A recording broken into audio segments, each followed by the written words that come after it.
संसारिक भोगों में एक विचित्र का आकर्षण होता है।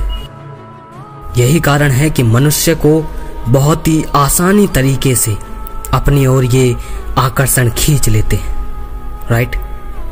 लेकिन इससे भी अद्भुत बात यह है कि जितनी ही ज्यादा मात्रा में ये आकर्षण आपको प्राप्त होते रहते हैं, मनुष्य का आकर्षण उतना ही उनकी ओर बढ़ता जाता है और जल्द ही वो दिन आ जाता है जब मनुष्य इसमें डूबकर नष्ट हो जाता है। संयम मनुष्य की शोभा ही नहीं, शक्ति भी है। अपनी शक्ति के सहारे उसे अपनी रक्षा करनी चाहिए। इसलिए आज जो नवयुवक अपनी कामुकता और गंदेपन में इतने सस्ते में अपना अंत कर डाल रहे हैं, ये ना तो उचित है और ना ही कल्याणकारी।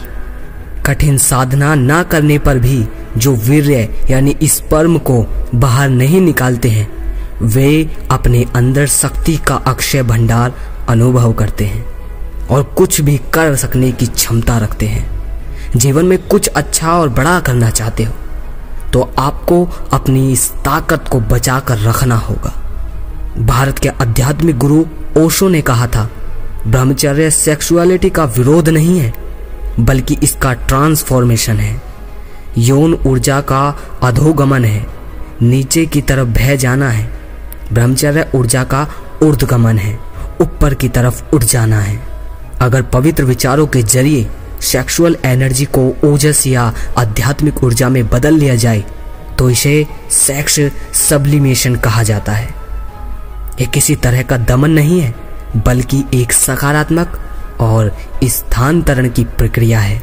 यौन ऊर्जा पर अपना नियंत्रण स्थापित करके इसे संचित करके दूसरी तरफ मोड़ देना है। धीरे धीरे आप इसे ओजस शक्ति में भी तब्दील कर लेंगे। जैसे ऊष्मा प्रकाश और विद्युत में परिवर्तित कर ली जाती है, वैसे ही भौतिक ऊर्जा को आध्यात्मिक ऊर्जा में बदला जा सकता है।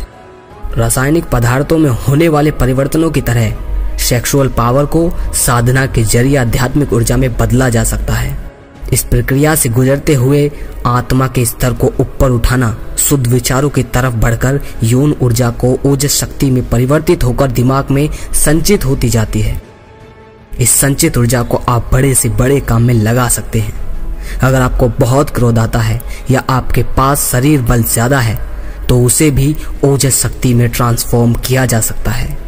जिसके दिमाग में ओजस शक्ति संचित हुए रहती है, उसकी मानसिक ताकत बहुत ज्यादा बढ़ जाती है। वह बहुत ही बुद्धिमान हो जाता है। उसके चेहरे के पास एक दिव्य तेज झलकने लगता है। वह कुछ शब्द बोलकर ही दूसरों पर अपना प्रभाव छोड़ सकता है। उसका व्यक्तित्व फिर सामान्य नहीं रह जाता, वह असाधारण हो जाता है। दोस्तों, ब्रह्मचर्य में सिर्फ लाभ ही लाभ है। इससे तो हर चीज प्राप्त की जा सकती है। स्वयं परमात्मा, उसको जानना भी इसी के द्वारा ही सक्षम है।